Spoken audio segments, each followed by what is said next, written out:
Greetings, Ian here, and as promised, I was going to kind of wander into some different kind of content than just playing my original songs and stuff. So, I thought I'd walk you through some of my telly project here. What I've got, I've already done a lot of the relicing and stuff on this, what is going to be a 57 clone. Unfortunately, I missed the part where I wasn't able to record the V profiling for the neck, but I've essentially profiled the back of this neck to be a soft V, reminiscent of the 57, 58 year tellies and strats. And what I've done, more or less, this is the key for relicing or wearing or really any kind of finish work on polyurethane finished guitars. And this is paint and poly remover. And this is like the best stuff I've found to soften up this encasement of polyurethane. And it kind of is able to thin it down enough to where it's closer to working with a nitro finish. It gets it to a thin enough,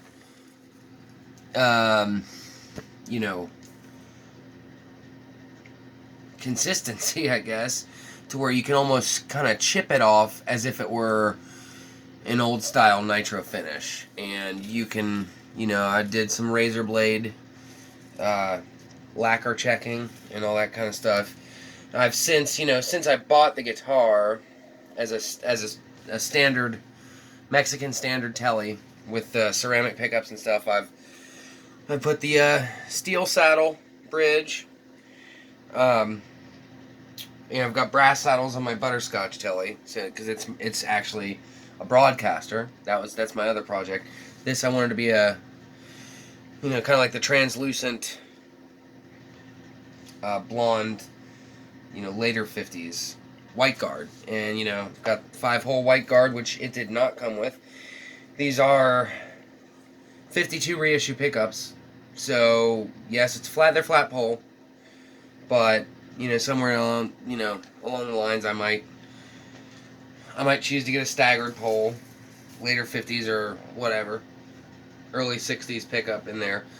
One of these days I'll have to explain how to modify standard 10mm holes for the regular stock tuners that I've never had much luck with. They're junk. I don't really care for what comes on a stock telly, are these 10mm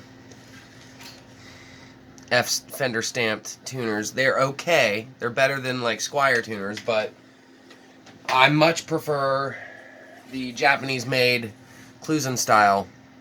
And in order to do that, you have to kind of plug the hole and start from scratch, really, or super glue is your best friend. I will perhaps make a video demonstrating how to do that, because these are not going anywhere.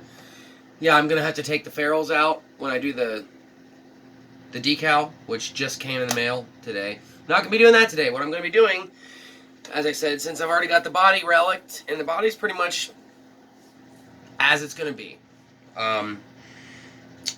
maybe I'll experiment and try to darken the white to give it more of an offset from the white pickguard, like the old 50s look.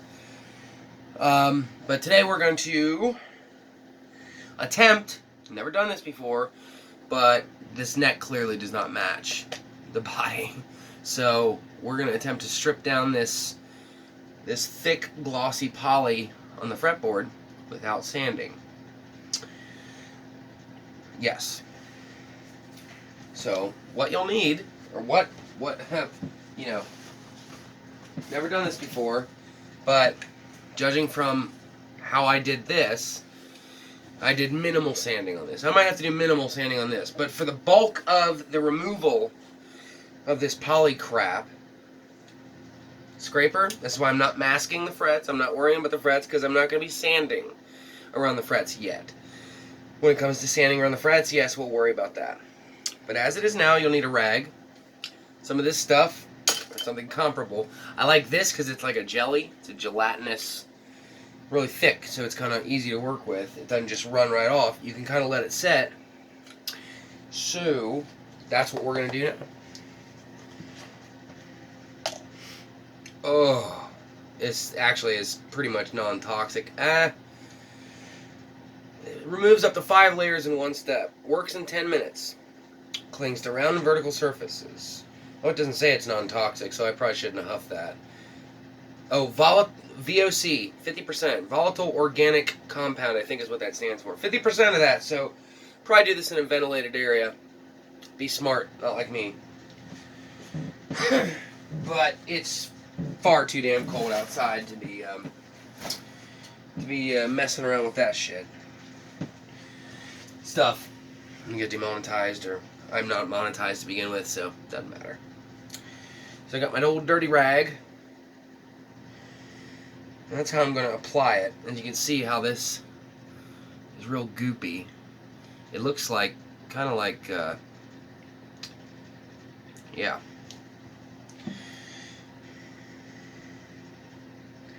And I hope I'm not like completely demolishing this neck and fretboard in general. Oh, I probably should have taken the pick guard off. Matter of fact, I think I'm going to do that. I'm going to put a layer on here. I'm going to put a coat on here real quick. Just get it on there. Make sure I'm covering everything. And I'm kind of just dabbing it on. I'm not wiping it because wiping it is counterproductive. It just wipes it off. It's not like a wax on, wax off type thing. It just kind of wipes it off. So there you have it. That's pretty well coated there. Alright. It doesn't matter if it gets on the frets. It shouldn't matter. It's not supposed to strip metal. And this is what I'm going to use to get in between the frets and kind of try to scrape this shit off. Hopefully it's going to come off as like a softened jelly kind of thing. So, I'll be right back. Bear with me. Okay, we've got the pick guard off. Which, yes, got to properly shield your tele pick guards. Around where the wires go through the routing to the control plate, got to have shielding there. This thing was a noisy son of a bitch until I did that. Save anybody some trouble if they put new pickups and take the stock stuff out of your telly. Yeah, make sure you shield it. So yeah, this is kind of what we're going to be doing from now on. I've got a couple great amps here I'd like to review. Leave a like if you want me to review the JCM 900. Next, it's a relatively new amp. Got a nice slant back stereo cab loaded with Celestion G12 something or other. They're not V types. Anyway, they're good Celestion speakers. And then I've got a straight Marshall cab that I can run in tandem with it, and it sounds pretty wonderful. But I've got a couple pedals I'd like to demo too. A Echo delay, I think, is probably going to be the first one up, and then a couple drive pedals here and there, stuff like that. I probably will do a little review for clean tones on the Orange CR120 because I see a lot of reviews on YouTube, but it's all high gain, dirty channel stuff. And I will definitely be going over my Frankenstein Strat Telly Les Paul P90, just bitchin' rad, just nasty homemade little guitar here. Not homemade, I mean, I didn't sand the body and all that shit. It's just a blank Strat body and extra Telecaster neck laying around. And yeah, this thing's pretty sweet. I might go over this, give you guys some tones on it, to show what you can do with a couple spare pickups and the right setup, stuff like that. So, got a couple more minutes on this goop on the neck here, so stand by. So just to give you guys kind of an idea of what the desired result here is,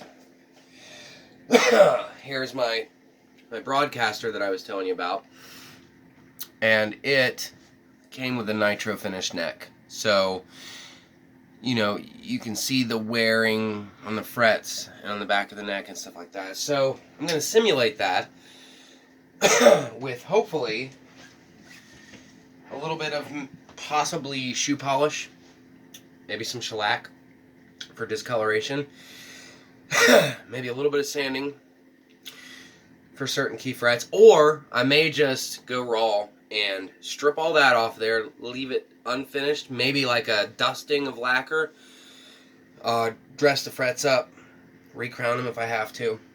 I've already leveled the frets on this and stuff, so it's already a really good player, so I want to keep it that way. But like I said, you know, compared to the condition of the rest of the guitar, I mean, the metal is all distressed down there. I did put the top hat switch on there, and this neck is just too crispy. And I want to keep this neck because if you can see, the wood grain is very unique. It's almost got like some bird's eye stuff going on. It's beautiful. The maple on this neck is gorgeous. So that's why I chose, instead of swapping a whole new neck on there with a profile I'm not used to. Besides, once you pop the neck on a guitar, they never... I mean, I shim necks and stuff like that all the time to get the right action if I can't get it with nut and bridge adjustments. Sometimes I bring them up a little bit to bring the action down. But it's best if you just keep the original neck on a guitar because it's fitted for that body, and yeah, that's my philosophy on that. So, I think it's time to start the... try to scrape this thing and see if anything comes up. It's been 10 minutes. Excuse me, I cannot breathe. Huh. Ironic. Not ironic, but kind of stupid of me. Okay. Got our handy paint scraper. And I have sharpened this. Not like razor sharp, but I don't want it... I just wanted to make sure that it was flush. You don't want any nicks in your scraper because otherwise you're going to leave nicks in your wood, obviously. So, let's start with the bigger fret spaces. Let's see if anything comes up. Oh, it feels soft. Oh yeah, it's coming up in like peels. Oh God.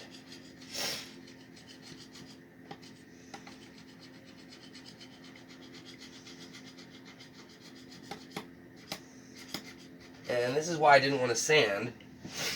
I don't really want to take any of the wood down or scallop it unintentionally. So I'm really just trying to only get the poly off of here. I don't know if you can see this.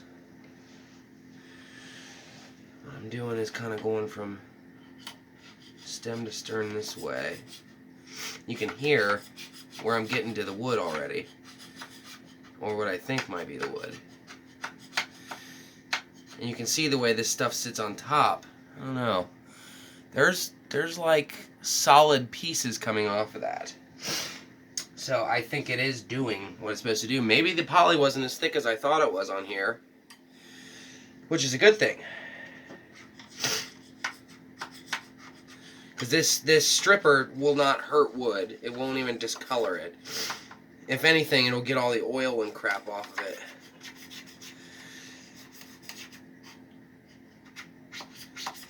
Oh yeah. Well, this is not very exciting. Give me a minute to do the whole fretboard, and I'll show you the results. Okay, now that stuff's been on there a bit, it's really coming off in little strands like this. So, yeah, we're making progress. Really not as labor intensive as I thought. I probably could have done this with a Scotch-Brite pad, to be honest. As a matter of fact, I might even switch over to that. This might be a little overkill. And obviously a Scotch-Brite would be a little easier to manipulate in between frets. So, oh yeah. Yeah, the longer this stuff sits on there, it's like aircraft remover. If you've ever worked with that, it's pretty brutal stuff. Yeah, that's basically okay. Well, I should have a finished product here soon. Okay, so this is why I do these, and this is why I'm going to do these, to hopefully help anybody else in my position who techs their own guitars, likes to do their own stuff to their guitars, and you know, likes little projects like these in general. I'm always working on something. So I found I would not recommend using a paint scraper, no matter how new and straight and perfect it is, because I still manage to gouge the wood a little bit, or the finish on top of the wood rather, and that's going to require me to sand it flat. And I wanted this to be a sandless procedure. Now, using this is different than sanding. This is basically good to just scrape the rest of the shit off. Do not use steel wool, even if you tape all your electronics and pickups, or even if you want to remove your electronics just to use steel wool, you're still going to get little metal shavings stuck where you don't want it. Steel wool is the enemy for guitars. So, Scotch-Brite's cool, even though you're still going to get little particulates stuck up under the frets. But this seems to be doing a better job, a little slower at removal, but, you know, it might take a couple coats. Polyurethane is a pain in the ass. And if you've ever sanded it, if you've ever sanded a guitar for refin, you know exactly how big of a pain in the ass it is. It is a dust, just clouds of dust from sanding poly. They put it on so thick, they essentially dip these guitars in polyurethane, and it's on there like a mil thick. So, you know, you might take a couple coats. I'm on my second coat now. So part 2 of this video is going to be removal of the finish on the headstock, this crappy 70s decal, string tree relocation. I'm going to have to move it down a little bit closer to here. Number one, the logo, the spaghetti logo, is going to go about here on a late 50s, a little different than the early 50s where it's kind of back and up. So, as opposed to an early 50s where the string tree's up here and it's the little circular dish thing, washer, it's going to be a regular T-style tree, but it's up a little higher. And the only other discrepancy at that point should be the truss rod plug, which I may dowel and stain to have a little removable plug or not. Well, I don't know if I'm going to go that crazy with it, because at a glance it'll look good. So, stay tuned for part 2. Please leave a like, subscribe, anything. I do have a Patreon. I'll leave a link in the description if I have it set up by then. The Patreon will have exclusive videos, and there'll be nice, cool little jam sessions. And I will go over, you know, the Patreon perks will include any song that is requested of me to play, go over, explain, lessons. Yeah, if my Patreons want to learn a song, I will walk you through that song, and I will teach you exactly how to play it. I will show you step by step how to do it. Any other kind of projects, reviews, Patreons give me the directions you want me to go. Whatever you want to see me do, you want this type of amp reviewed, you want my input on an amp. You know, I have been doing this for 17 years. I'm not the best, but I do have experience that I can share with people before they go and make the same mistakes I have. And, yeah. So we'll be doing all kinds of fun stuff like that. You'll get a lot of exclusive content through Patreon that you're not going to get on YouTube. I'll tell you that right now. So yeah, part 2 will be coming up probably by Monday or Tuesday. We'll see. But yeah, stay tuned. Thank you.